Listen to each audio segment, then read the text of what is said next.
fosse possível prever o futuro de um paciente com câncer, não com uma tecnologia super nova e cara, mas olhando de um jeito diferente para exames que já existem há anos, pois é exatamente sobre essa revolução silenciosa que a gente vai conversar hoje. Certo, vamos direto para a questão central aqui. Essa é a pergunta que, sabe, assombra a oncologia. Duas pessoas recebem o mesmo diagnóstico, o mesmíssimo estágio de câncer, mas uma responde super bem ao tratamento e a outra, infelizmente, não. Entender o porquê disso pode mudar absolutamente tudo. E aqui vem a grande sacada desta pesquisa. A chave para um prognóstico mais preciso talvez não precise de um exame novo. A resposta pode estar numa forma mais inteligente de ler os exames que já são feitos na rotina.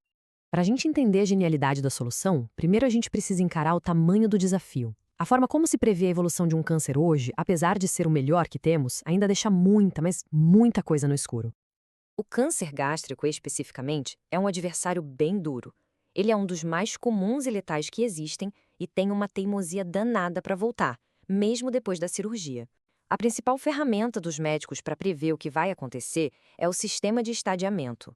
Mas ele tem falhas cruciais.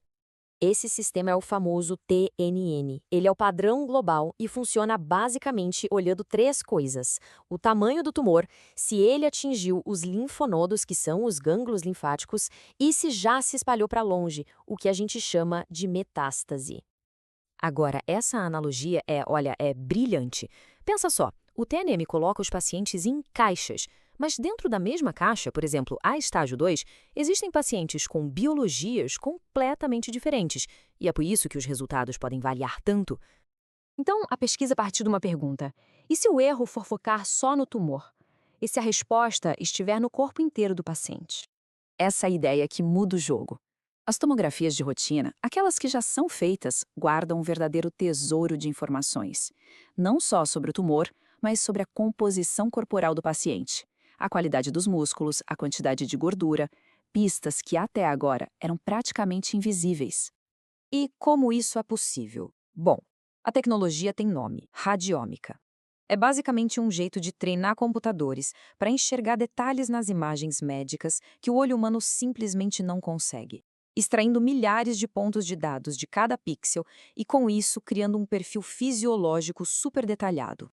Certo, mas como é que se analisa essa avalanche de dados? É aí que a inteligência artificial entra em cena, agindo como um analista com superpoderes. O processo, na verdade, é bem direto, mas super poderoso. A IA pega uma tomografia comum da região lombar, depois faz aquele trabalho meticuloso de identificar e contornar os diferentes tecidos. E, por fim, ela mergulha nesses tecidos, medindo coisas como densidade e textura num nível que seria impossível para a gente. E o quão boa ela é nisso? Bom, esses números aqui dizem tudo. Uma pontuação de 1, 0 seria a perfeição. Um 0,95 significa que a IA é tão precisa quanto um especialista humano super treinado. Ela não está supondo, ela está medindo com uma confiança altíssima. Então, com essa ferramenta super precisa em mãos, o que será que os pesquisadores encontraram? Olha, é aqui que a história fica realmente interessante. Depois de analisar todas as variáveis clínicas e os novos dados da tomografia, o modelo de inteligência artificial focou num único número de fatores: 8. Estas são as 8 pistas mais importantes. E o mais incrível é a mistura. O modelo combinou coisas que os médicos já olhavam, como o estágio TNM e o tipo de cirurgia, com dados de exames de sangue e, o mais importante, 3 novas medidas sobre a qualidade do músculo e da gordura, extraídas direto pela IA. Essa é a regra básica da oncologia, o que todo mundo espera. Um estágio menor, em teoria, significa um prognóstico melhor. Só que, ao combinar aquelas 8 pistas, o modelo de IA conseguiu enxergar além dessas categorias e redefinir o risco de um jeito muito mais pessoal e preciso. Então, o ponto crucial é esse aqui. A IA basicamente reorganizou os pacientes com base no risco biológico real de cada um.